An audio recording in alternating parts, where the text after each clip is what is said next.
Thomas Soto, 6h-9h sur Europe 1. Le débrief de la matinale, les temps forts de ce que vous avez entendu ce matin sur Europe 1. Un accord sur le nucléaire iranien a été signé hier soir à Lausanne. Mais comment maintenant vérifier que cet accord sera bien respecté ? Écoutez la réponse du ministre des Affaires étrangères.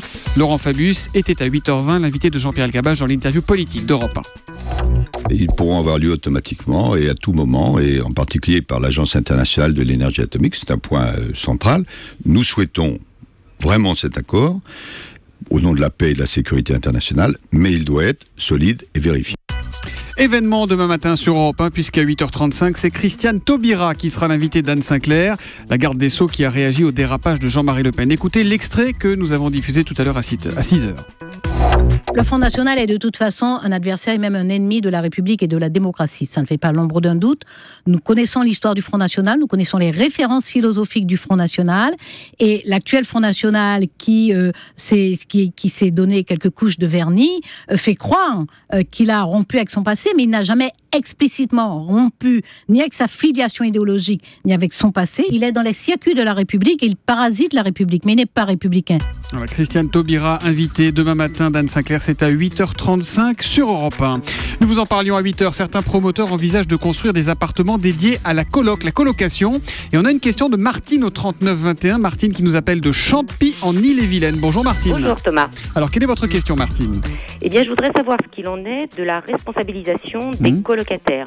Est-ce qu'il serait possible, par exemple, que chacun soit responsable de la totalité du loyer et pas pour seulement un quart s'il y a 4 personnes ? Très bonne question Martine que je pose immédiatement à Carole Ferry. Évidemment Martine, en cas d'impayé ou de dégâts dans les logements, tous les colocataires sont responsables. Si l'on ne paye pas son loyer par exemple, eh bien les autres doivent prendre le relais, à condition bien sûr que tous les noms soient bien inscrits sur le bail. Il y a une chose toutefois qui change avec la loi Allure, c'est que jusqu'à présent tout le monde était solidaire jusqu'à la fin du bail, y compris quand un colocataire quittait le logement.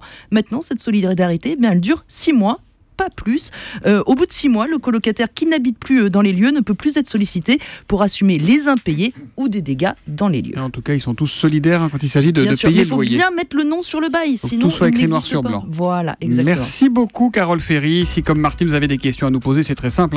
3921, Twitter avec le hashtag un matin ou notre site europe1.fr. Et puis Louane était ce matin mon invitée pour l'interview Vérité à 7h45 et elle a souhaité faire passer un message important. Écoutez. Je tiens juste à dire un truc quand même. Enfin, allez-y. je veux dire, je suis pas du tout d'accord avec Antelou par rapport à cette montre. Ah, ma montre orange ? Je la trouve incroyable et je tiens à dire que j'aimerais bien l'avoir parce qu'elle irait très bien avec mon pull vert. Je peux vous la prêter mais je peux pas vous la donner. Oh, c'est dommage. Je suis trop attaché. Voilà, j'espère que tu as bien entendu Nicolas Canteloup. C'est un extrait de l'album de Louane qui vient de sortir, Chambre 12, déjà vendu à plus de 200 000 exemplaires. Et ce single s'appelle Avenir. Tu voulais aller, hypocrisie dans soi.